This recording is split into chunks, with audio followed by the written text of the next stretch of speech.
I am ausculting the lungs for this cat.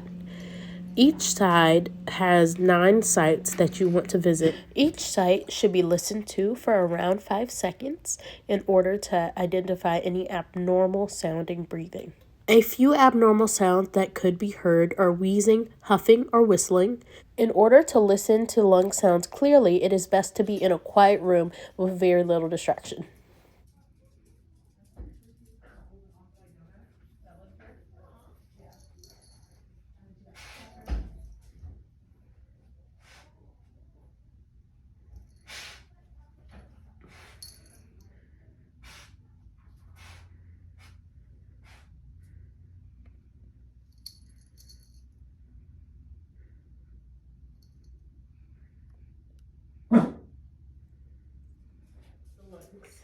Now that I've listened to one side of the lungs, I go to the other side of the cat in order to listen to the other side and visit those 9 sites on that side as well.